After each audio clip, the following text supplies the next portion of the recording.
Você sabe que critérios o governo leva em conta na hora de autorizar um reajuste no preço dos combustíveis? Trata-se de um processo complexo que tem deixado em dúvida até mesmo especialistas no assunto. Em São Paulo, a desconfiança era tanta que o assunto foi parar nos tribunais. Entre as reclamações, falta de transparência e uso político de uma questão que afeta o orçamento da maioria dos brasileiros.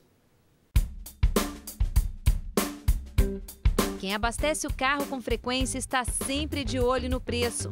É que o custo da gasolina pesa no orçamento familiar. Pesa, com certeza. Pesa muito, né? Se você colocar direitinho no papel, isso aí dá uma diferença grande. Às vezes vale mais a pena usar uma condução, assim, pública.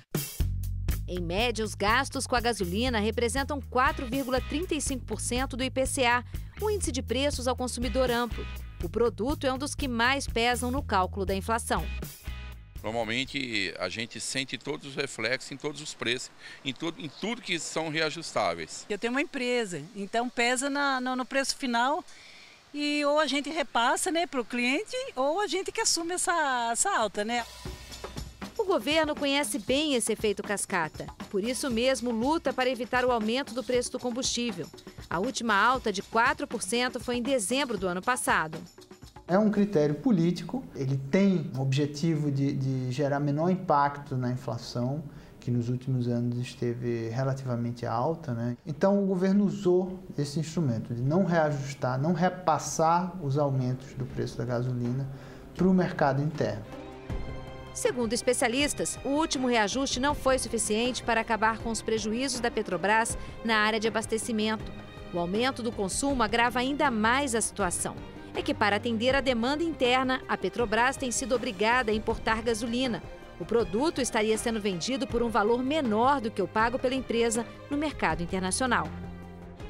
Mais de 3 anos que esse preço do petróleo subiu e não desceu, e o preço interno ficou estável, o que significa que a Petrobras está tendo um prejuízo. Ela está vendendo gasolina internamente mais barato do que ela venderia se ela exportasse essa gasolina.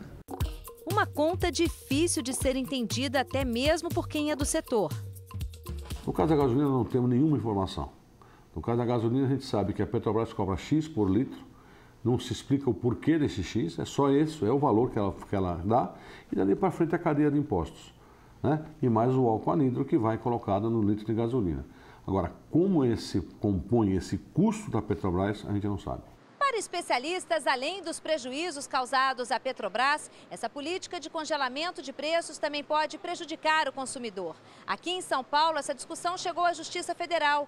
O objetivo da ação proposta por um deputado é obrigar a Petrobras a esclarecer de forma detalhada como é feito o cálculo do preço da gasolina no Brasil. Nós queremos, por meio desta ação, que a Petrobras mostre quais são os critérios e a metodologia que ela tem empregado para o reajuste dos preços de combustível. Porque se estiver havendo uma manipulação política destes preços, sem dúvida que isso compromete o patrimônio da empresa. E ao comprometer o patrimônio da empresa, compromete o patrimônio público. A Petrobras não quis falar sobre o assunto. No site oficial, a empresa esclarece apenas que o preço do combustível é calculado com base em diversos fatores, entre eles o valor do barril de petróleo no mercado internacional e a taxa de câmbio. O processo ainda não foi julgado. Segundo o deputado, a intenção é fazer uma análise técnica para saber se houve uma manipulação política de preços. Em primeiro lugar, a metodologia, ela obedece a parâmetros políticos ou às leis do mercado, exigências técnicas ou conveniência política? Demonstrado pericialmente pelos documentos exibidos que existe manipulação política, o passo seguinte é calcular qual o prejuízo decorrente desta manipulação para a empresa e solicitar-se a reparação desse dano, desse prejuízo. Acho que essa é uma informação que deveria ser aberta. É um órgão público, é uma economia mista, então teria que ter obrigação de ter isso em aberto. Quem entende do assunto faz questão de reforçar que a longo prazo a política adotada pela Petrobras pode gerar impactos negativos para o país. Se você mantiver essa atual política, a Petrobras ela vai, num futuro próximo, ela vai ter que fazer menos investimentos ela vai ser uma empresa menos ativa e ela vai produzir menos para o país.